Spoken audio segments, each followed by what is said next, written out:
دہشت گردی سر اٹھا رہی ہے اور دہشت گردی کی لہر جو ہے اس میں تیزی سے اضافہ دیکھنے میں آ رہا ہے. اور اب پروگرام میں بات ہوگی خیبر پختونخوا کی، جہاں پر دہشت گردی کی لہر نہ صرف تھمنے میں نہیں آ رہی ہے بلکہ اس میں مسلسل اضافہ ہو رہا ہے، جس کا نشانہ سیکیورٹی اہلکاروں اور اداروں کے ساتھ ساتھ سویلینز بھی بن رہے ہیں.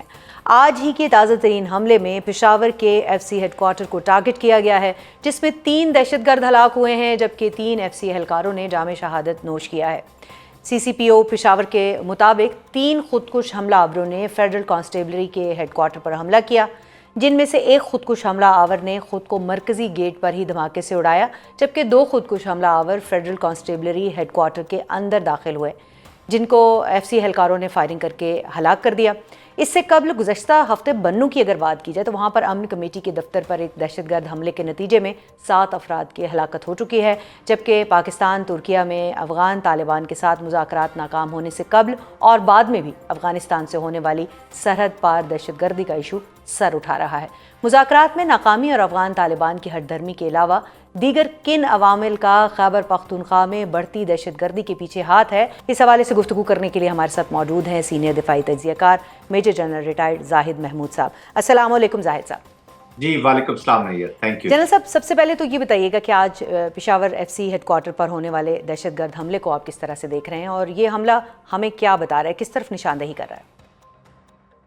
جی دیکھیے 2-3 عوامل ہیں اس کے. ایک تو آف کورس جو اینیمی ہے، جو تحریک طالبان پاکستان along with تحریک طالبان افغانستان اور پراکسی اسپانسر انڈیا کے، وہ آپ کو اپنا سویت بتا رہے ہیں جی کہ ویئر آل وی کین ہٹ، اور انہوں نے انڈیکیٹ کیا ہوتا ہے کہ جی ہم آپ کو ہٹ کریں گے شہروں کے اندر. اب بہت سارے اسپوائلرز بھی ہیں، وہ بھی ان کو یوز کر رہے ہیں، انلیگل اسپیکٹرم والے لوگ بھی ہیں. پاکستان کے اندر بھی کچھ سپورٹرز اور ابیٹرز ہیں جی جو ان کو سپورٹ کر رہے ہیں. تو یہ بہت ساری چیزیں مل کے ان کو ایک تو وہ اپنی ول جو ہے پاکستان کے لوگوں کی، پاکستان کی آرمڈ فورسز میں اور پاکستان کے آرمڈ فورسز کی ول ٹو فائٹ ٹیررزم، وہ توڑنا چاہتے ہیں، وچ از امپاسبل. یہ میں آپ کو بڑے گارنٹی کے ساتھ بتا سکتا ہوں. پاکستان آرمی جتنی بھی قربانیاں دے دے، عوام بھی قربانیاں دیتے رہے، یہ لاجیکل کنکلوژن تک اس وار کو پہنچائیں گے ضرور. دوسرا وہ جو تحریک طالبان افغانستان ہے، وہ جو اسٹیٹ سپانسر کر رہی ہے، انہیں بھی پتا ہے کہ انڈیا کے ساتھ ہمارے ٹرانزیشنل ریلیشن شپ ہے، یہ پرماننٹ ریلیشن شپ ہو نہیں سکتی، کیونکہ انڈیا کے اندر اب کافی بات چیت ہو رہی ہے، پریشر ڈیولپ ہو رہا ہے not to work with the Taliban set اپ.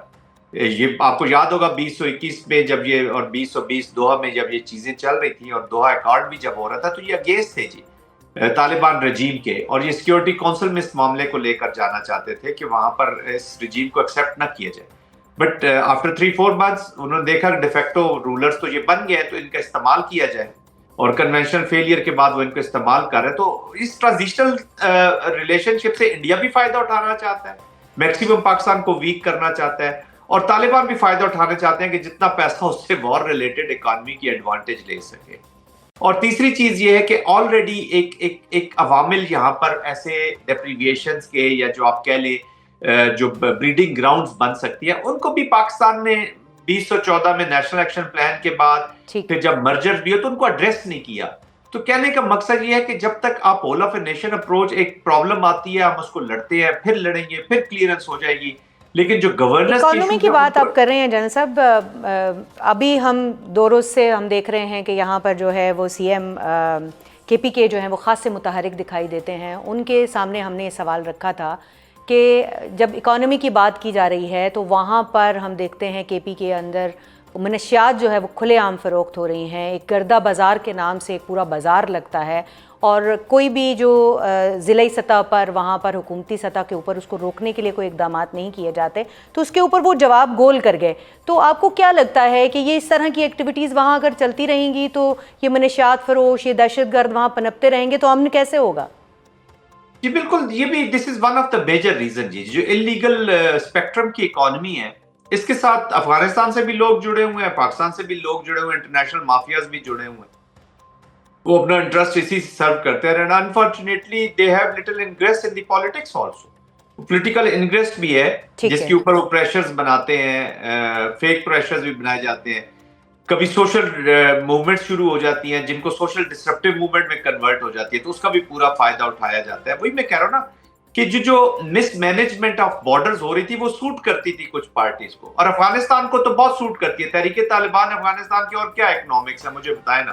کوئی باہر کی انویسٹمنٹ تو آ نہیں رہی، کوئی ملک ان کو سپورٹ کرنے کو تیار نہیں ہے. وہی جو 70-80 ملین ڈالرز ان کو مہینے کا امریکہ سے ملتے ہیں، باقی ابھی یہ اسپانسر اسٹیٹ نے ان کی رسپانسبلٹی اٹھا لی ہے. تو مجھے انلیگل اسپیکٹرم سے وہ اپنی وار اکانومی کو اور اپنے آپ کو وار اکانومی سے ریلیٹ رہ کے اپنے آپ کو چلانا چاہتے ہیں. اسی طرح سے وہ اپنے آپ کو چلانا چاہتے ہیں. لیکن جنرل صاحب اگر ہم بات کریں وانا کیڈٹ حملے کی، اس کے بعد جو آج یہ ایف سی کے اوپر جو ہے Peshawar F C headquarter پر حملہ جو ہے وہ دکھائی دے رہا ہے، اس کے ساتھ ساتھ ایک پورا سیکوینس ہے جو ہمیں خیبر پختونخوا میں بڑھتی ہوئی دہشت گردی کے تناظر میں جو ہے وہ دکھائی دیتا ہے. اسلام آباد تک اس کا جو ایک عمل دخل ہے وہ ہم دیکھ چکے ہیں، اسلام آباد بھی دہشت گردی کی نظر ہو چکا ہے. اب اگر اس پورے سیکوینس کو ڈی کوڈ کیا جائے تو پھر کون سے ایسے 3 اہم اشارے ہیں جو آپ کو ملتے ہیں، کون سے اہم 3 اشارے ہیں جن کی طرف جو ہے وہ نشاندہی کی جا سکتی ہے؟ دیکھیں، ایک تو جو بات ہو رہی ہے، ہم بار بار بات کر رہے ہیں کہ جو پراکسی سپانسر ہے انڈیا کی انوالومنٹ. ابھی آج آپ نے دیکھو کہ سوشل نیٹ ورکس جو پکڑے گئے ہیں وہ بھی انڈیا سے آپریٹ ہو رہے ہیں. تو کہنے کا مقصد یہ ہے کہ پہلا کنکلوژن تو یہ ہے کہ ایک پورا اسٹیٹ کا سٹرکچر اس پراکسی کے پیچھے ہے. یہ ایسا نہیں ہے کہ رگڈ ٹیررسٹ اٹھ کے یہ پلاننگ کر رہے ہیں.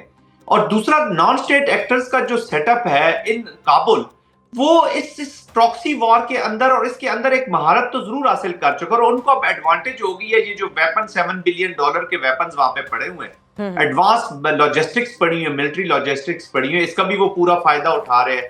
پھر اس کی سیل پرچیز سے ان کو اور ایک اکانومی چل رہی ہے ان کی، تو یہ بھی وہاں پہ ہے.